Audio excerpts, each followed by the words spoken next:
This presentation will focus on key concepts about curriculum.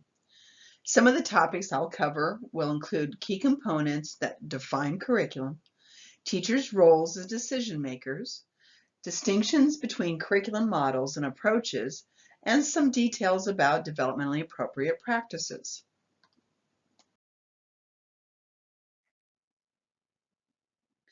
I found it very helpful to review Figure 1.1 in the text. It gives a clear illustration of what areas must be addressed in any curriculum. Curriculum decisions require teachers to set up the learning environment, choose materials intentionally, and decide what strategies and content are consistent with beliefs and practices according to the curriculum model or approach being used. Teachers may have the opportunity to design curriculum or may be required to follow a specific approach or model. In either case, the teacher must still be an intentional decision maker. The types of decisions can vary depending on the amount of autonomy and control given to the teacher. Teachers may be asked to design their own curriculum based upon their personal philosophy of teaching, and they're allowed to make all of the decisions about goals, objectives, strategies, and content. This is most common when beginning a new program. I had this opportunity when I began a pre-kindergarten program for a Catholic school system because it was the first school in the state to start a pre-K program at that time. Teachers may be allowed to review different models and approaches and select and implement what they choose, though they may be given certain parameters for what it must include, or they may be given a list of a few approved programs to choose from. A school district may be engaged in a process of review of curriculum models and approaches to make a system-wide choice, and teachers are typically involved with stakeholders in making those overarching decisions. Finally, once a curriculum model or approach has been adopted, it is still up to individual teachers to implement it in the classroom. In some models, there's less flexibility, but many models and most approaches allow teachers to consider the needs of the children as daily and ongoing decisions are required. The author makes a distinction between curriculum models and curricular approaches. Not all experts in early childhood curriculum highlight this difference, but I think it's useful consideration. Approaches include programs like Reggio Emilia, where there are suggested ways to set up learning environments, teach projects, or even use authentic assessment and documentation strategies. But there is allowance for individual differences between programs and flexibility in how decisions are made and how the curriculum evolves. Curriculum models usually strongly recommend or sometimes dictate specific materials, routines, schedules, or even instructional strategies. And often there is great similarity of programs using a specific model. Montessori programs would be an example of a model because there are specific types of materials and equipment used and specific ways of teaching children to use those items. Any curriculum model or approach is built on a specific theory or set of theories. Teachers using the curriculum need to have a philosophy of teaching that's consistent with the underlying assumptions. Program goals and learning outcomes evolve from theoretical and philosophical views.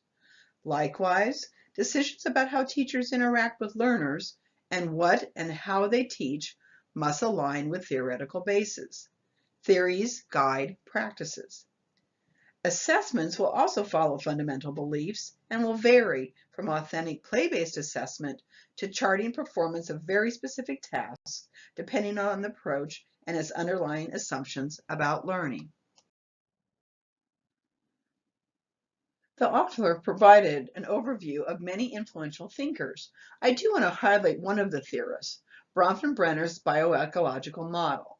I've found that many students are less familiar with this model as compared to knowledge about Piaget, Vygotsky, Erikson, or Maslow. This model has unique features as a systems model. Figure 1.2 from the text, as noted here, highlights the influences that surround an individual child.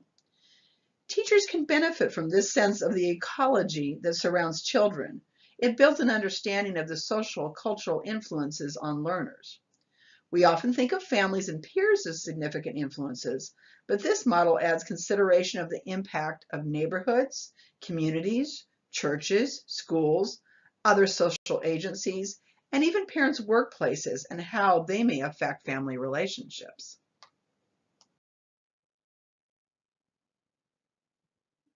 I appreciated the author's discussion of how views of children and views of curriculum have changed over the years. Table 1.2 noted here provides an excellent summary and comparison of how views of teachers and learners' roles, approaches to assessment, and the intended final outcomes vary considerably. If an approach suggests that the intention is just to transmit information, the approach will be more teacher-directed, and the final expectation is mastery of transmitted knowledge and skills. In contrast, an approach that is transactional does take the learners into account by having them more actively engage with the learning, and it reflects some flexibility of how individuals will reach those different goals. Finally, the idea of curriculum that has a transformational focus is more learner specific, where the teacher builds learning experiences that are meaningful, relevant, and require learners to develop strategies that enable them to continue learning beyond a single set of precise skills or limited knowledge or facts.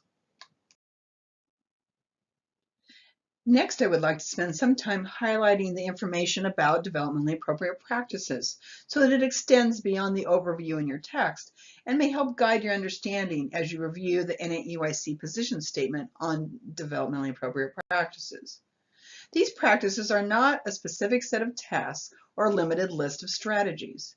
Developmentally appropriate practice provides general principles and many guidelines that will require teachers and other decision makers to consider the learners in early childhood settings and what practices will be best for them. A central notion to developmentally appropriate practice is that the teacher must make intentional decisions at all levels.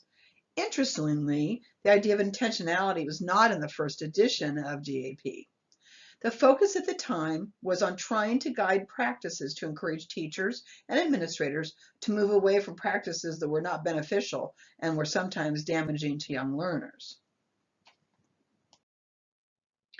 As developmentally appropriate practice was shared in the early childhood community, people looked for the rights and the wrongs and tried to find dictated norms to follow.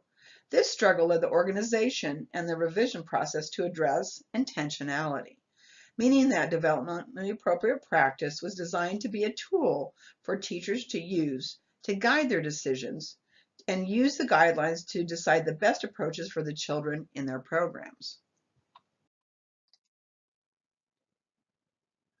Developmentally appropriate practices have three core considerations. Reviewing these core ideas on the NAEYC website is one of the learning activities that you will be completing in this module. The shorthand version of DAP has been stated to be age-appropriate, individually appropriate, and culturally appropriate. Essentially, this means that based on the knowledge of child development, teachers have a sense of what is expected or what is typical development of children at different ages. This knowledge provides a general sense of what learner outcomes would be appropriate for preschoolers, 6-year-olds, or infants. This is just the starting point. It's clear that there are individual differences in learners' ability, learning styles, and personalities. If a program only focuses on the age expectations for all students and doesn't address individual strengths and challenges, the learning needs of all children will not be met. By focusing on what is individually appropriate, teachers modify instruction by differentiating with needs of learners in mind. Finally, consistent with Bronfenbrenner's bioecological model, the importance of social and cultural context in understanding the needs of our learners can't be underestimated. By having an understanding of the outside influences on the children, we can better adjust learning activities to account for differences in culture, language, family structure, among other unique needs. This next section will allow key aspects about DAP that teachers must take into account as intentional decision makers.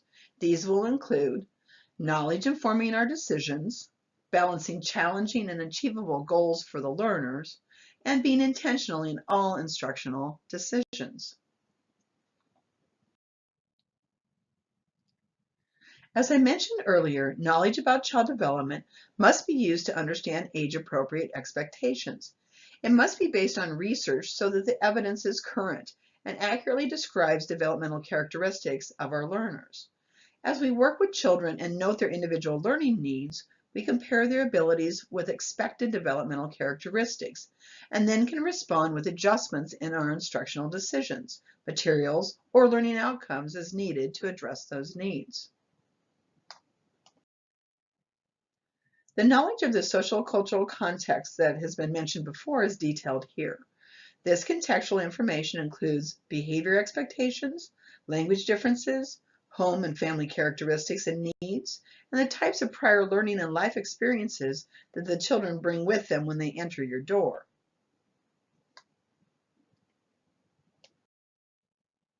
Goals are important as teachers establish what knowledge, skills, values, and dispositions are important for the children to master.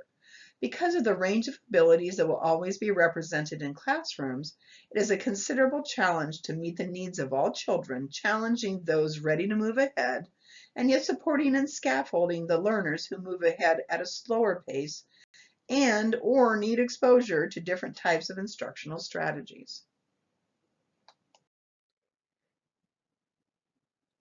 The other aspect of establishing goals that are challenging and achievable is that children have varying background experiences, such as accessing books, visiting areas outside of their homes or neighborhoods, and having learning experiences at community agencies such as the zoo or theater or forests.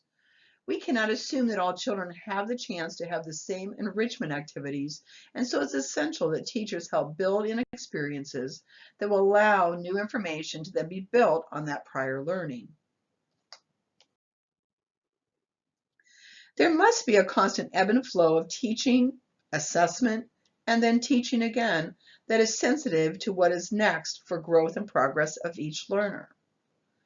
There can be an emphasis on the learners who are not yet meeting the expected goals and outcomes, but all learners must be encouraged to develop the next set of skills and to have meaningful enrichment that allows expression of knowledge in many ways. This is a fundamental concept of what we refer to as universal design for learning. It is important to highlight again the central aspect of following DAP, which is intentionality. Decisions about learning environment, selection of materials, learning center design, lesson planning, assessment, and documentation all must be intentional. Teachers must realize why they are using the strategies, why they set up the classroom the way they did, why the lessons, schedules, and routines are implemented. This reinforces going back to basics, which is the philosophy of teaching that is grounded in theories of learning. Having a toolkit of strategies without the foundational knowledge about why the tools make sense and when they should be used will limit a teacher's effectiveness. Sooner rather than later, the teacher will feel out of options when the methods out of the book no longer work as expected.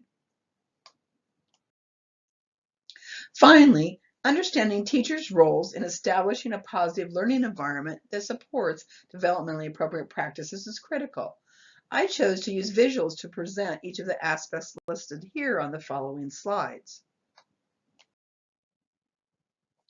One of the most important measures of quality educational settings is the relationship between the teacher and the learners. Establishing a caring community of learners happens when the relationships between the teacher and the children are warm and built on trust and support. In addition, teachers encourage children to build relationships with one another, accepting and appreciating differences. The key to enhancing development and learning is that teachers are consistent in assessing student learning and in accurately documenting learning achievements and challenges. This information is key to support the next steps of developing holistically. All areas of development beyond just cognitive, or what sometimes is referred to as academic, and also language development, have to be supported by social, emotional, and physical development.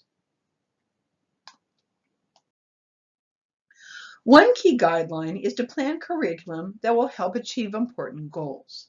The curriculum goals and objectives should be carefully developed and examined to make sure that implementation through activities and experiences focuses on important, meaningful, and relevant goals.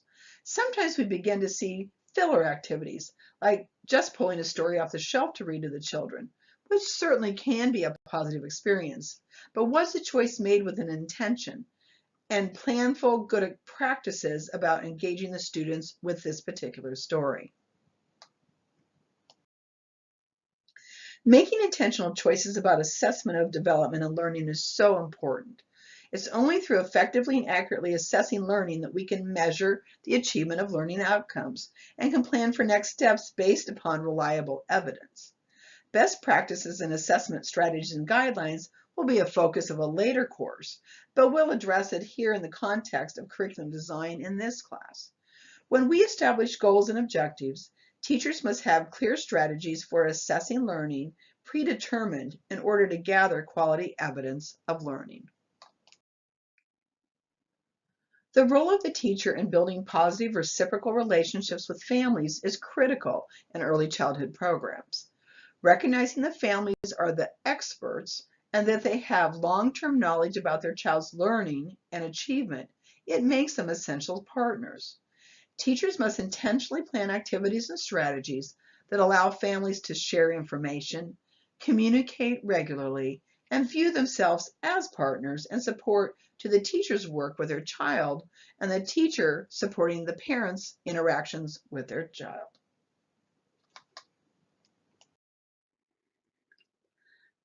Another key aspect of developmentally appropriate practices is using effective teaching strategies that represent an awareness of age-appropriate and individually appropriate practices with social cultural context in mind.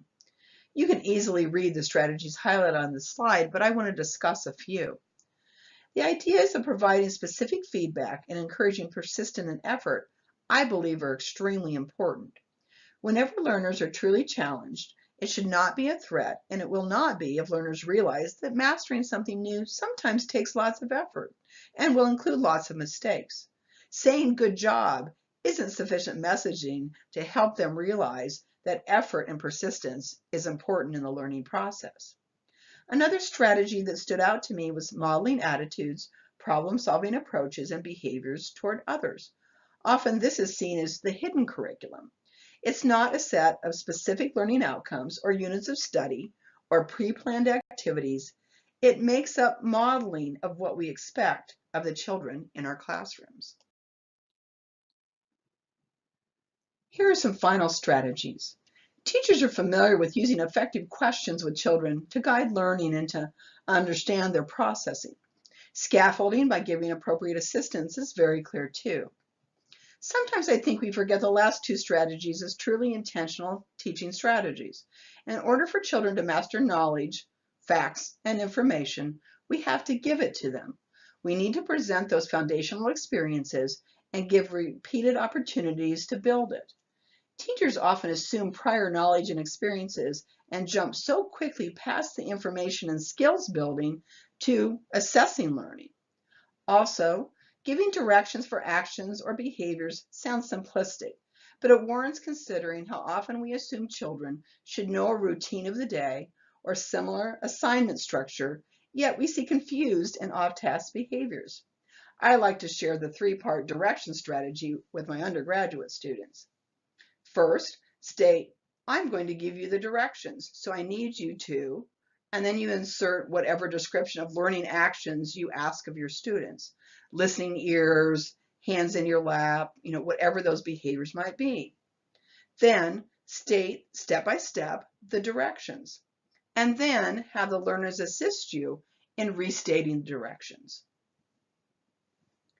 In closing, I've reviewed components of curriculum, differences in curriculum models and approaches, highlighted Bronfenbrenner's bioecological model, briefly discussed the 3 T's view of curriculum, and covered definitions, core considerations, intentionality, and teaching strategies used in developmentally appropriate practices.